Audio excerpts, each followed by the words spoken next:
బిస్మిల్లాహిర్రహ్మానిర్రహీం. అనంత కరుణామయుడు అపార కృపాశైన అల్లా పేరుతో ప్రారంభిస్తున్నాను.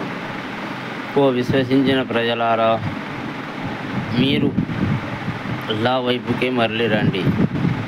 అల్లా మిమ్మల్ని గమనిస్తూనే ఉన్నాడనేది ఒక ఆలోచన మన దగ్గర ఉండాలి.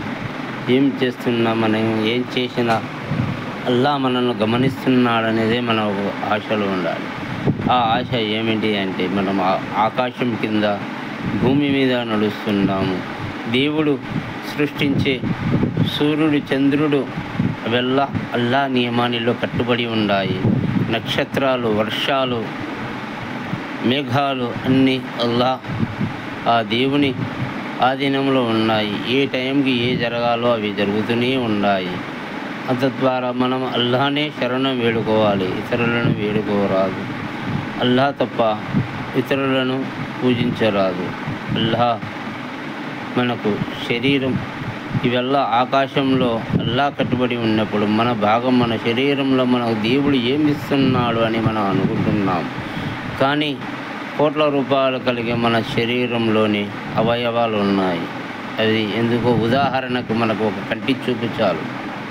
ఉదాహరణకు ఎన్ని కోట్లు పెట్టినా కానీ మన కంటి చూపు రాదు. మనకు నాలుక ఉన్నది, ఇది లేనిది మనకు నోట్లో మింగడబోదు, మాట రాదు, పలకలేము, ఏమి చేయలేము. ఇది కూడా అల్లా కృతజ్ఞతని, అల్లా ఇచ్చిన ఒక అనామతు.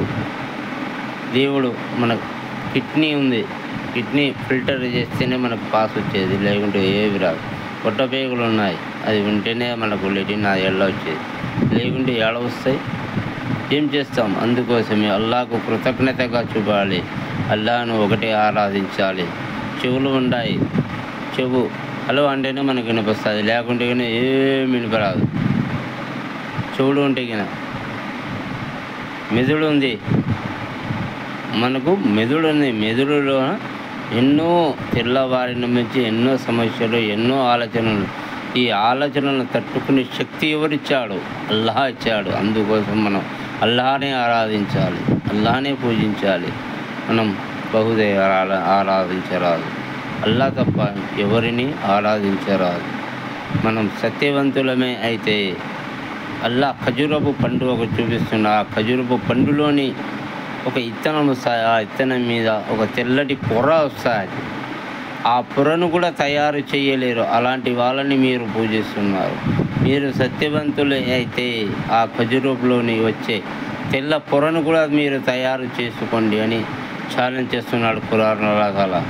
అందుకోసం ఓ విశ్వసించిన ప్రజలారా, చూడండి, అల్లా వైపుకే మరలి రండి, సత్యం వైపుకే రండి, అవిసత్యం వైపుకు వెళ్ళకండి. వాహుక అల్హమ్దులిల్లాహి రబ్బిల్ ఆలమీన్.